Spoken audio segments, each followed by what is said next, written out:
Hey guys, Rick Shaw here.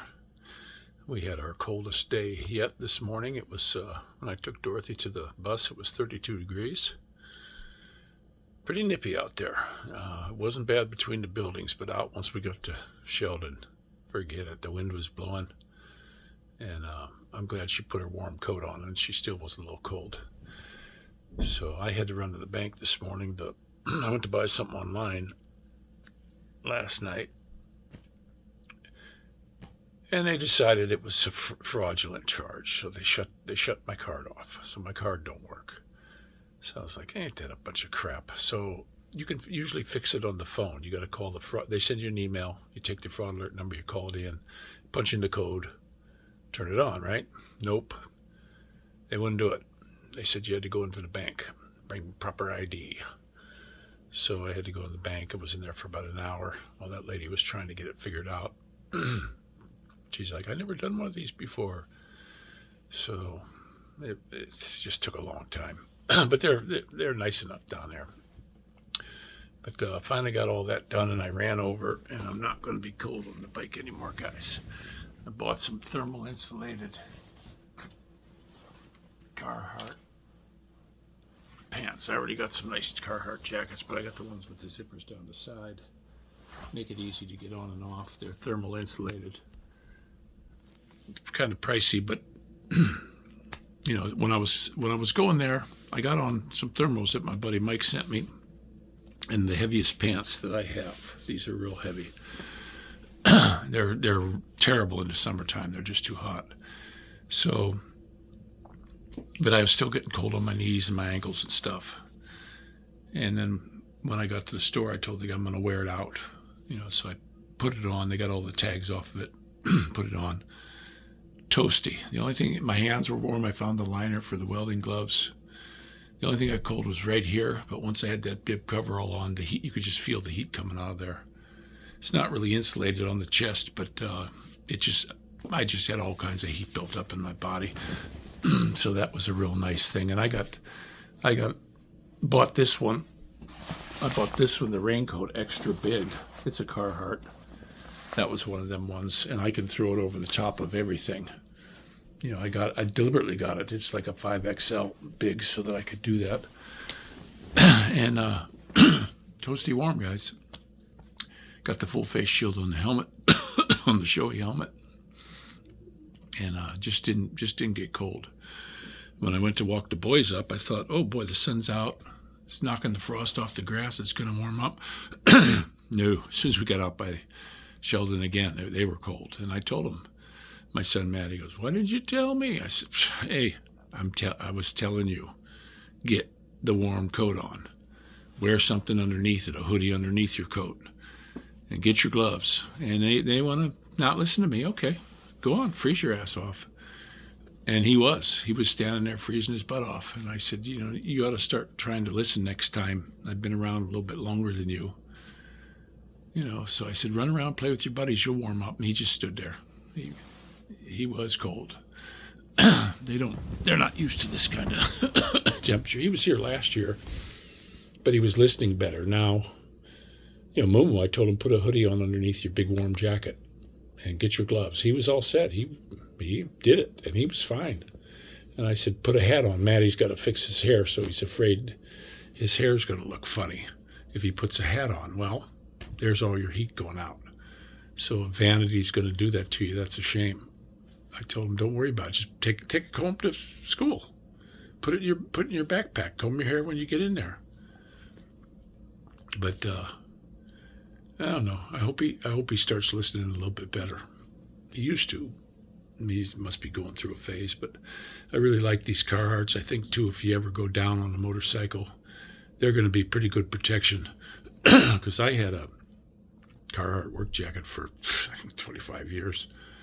They just don't go. The new stuff though, I'm going to tell you about what I don't like about the new Carhartts.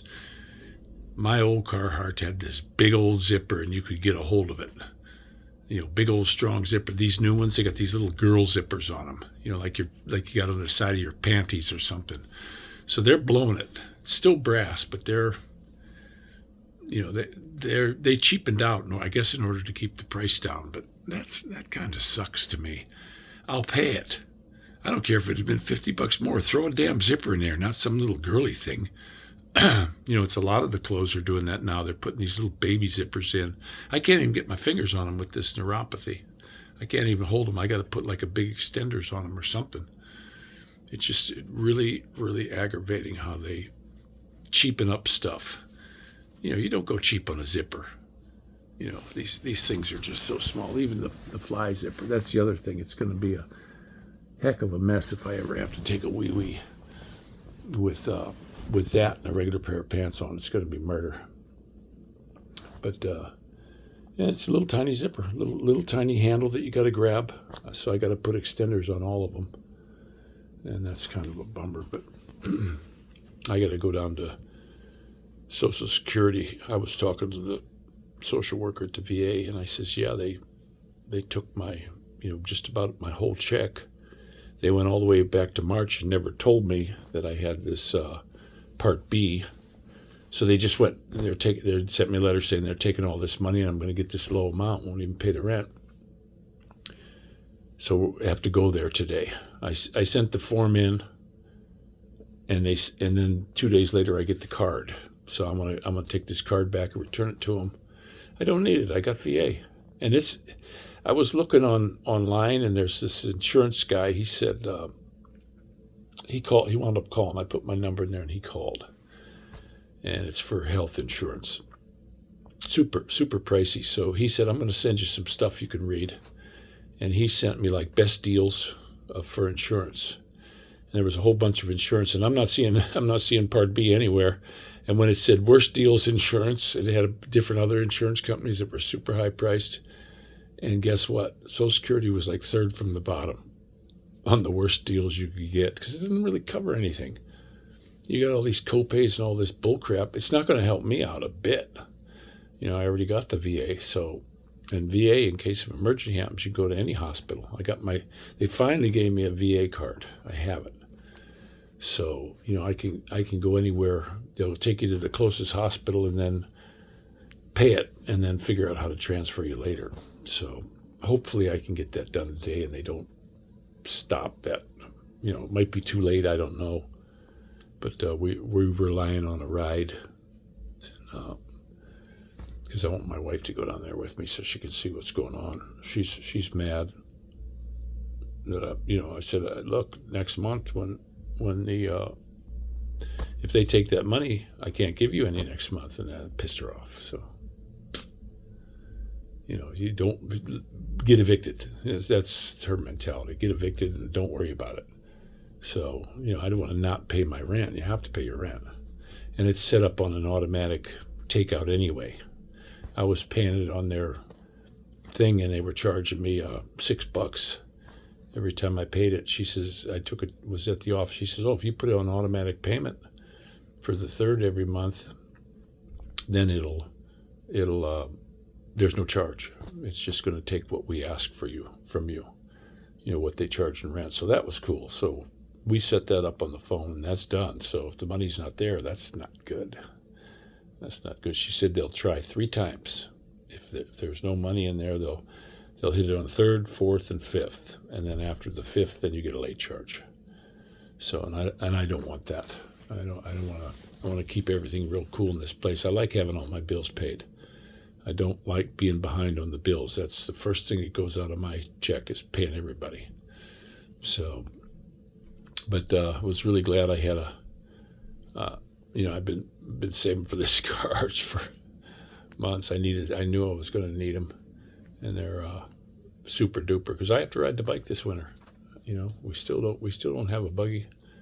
No prospects on one yet. So, but it'll come up. Something will come up. So, thank you guys for all the prayers too.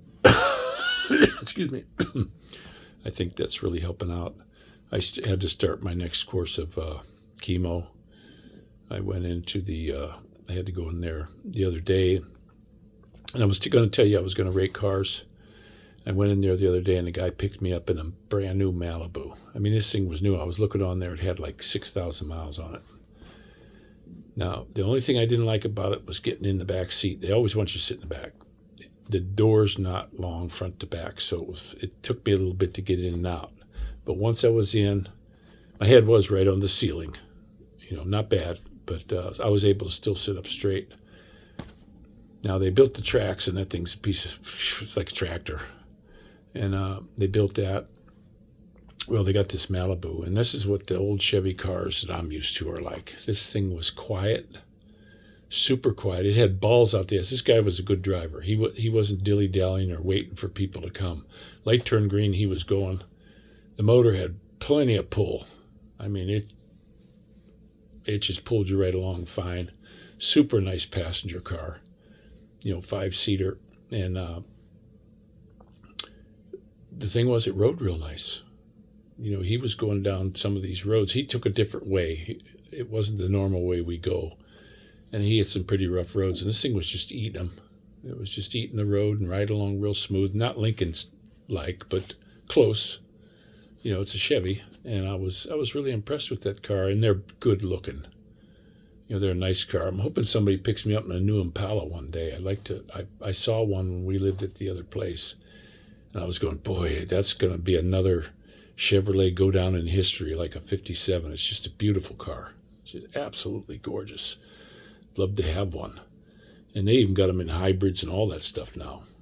And I think if you're going to be driving in traffic and stuff, that's nice to have. Like if I had a hybrid when I had my Honda in the Philippines, that would have been great. Because you're just burning clutch. If you leave 2 feet, 15 motorcycles start sticking their nose in and you can't go nowhere. It's terrible in the Philippines when you're driving. But I have to rate that on my scale of 1 to 10. I'd give that Malibu, I'd give it a 7. I was really impressed with the car, especially the motor. This guy he was a big fella, and he was getting through traffic. He wasn't waiting. Like when the lights turned green, we were turning left. He didn't wait for a bunch of these cars to pass. He hit the gas and went. And I was going, man, this thing really got some good power. And it took the corner well. It wasn't doing any kind of crazy leaning or anything. It wasn't squealing the tires. It just did its job. And I was going, now there's a really good car to own. I mean, if I had the money for a new car, I would be thinking that car or Chevy Impala, or maybe the Buick of the same thing. Just a super duper. And this guy sitting in the front was monstrously big, and he had all kinds of room. I don't think he was as tall as me, but the guy had to go about 300 pounds. And he wasn't fat. He was just one of these big, burly, muscular guys. Nice fellow, too. Real nice guy. But, I get to be in a bunch of different cars now with the lift travel instead of those big vans. That's kind of cool. So, but I'm going to go ahead and let you go. And this is Rickshaw out.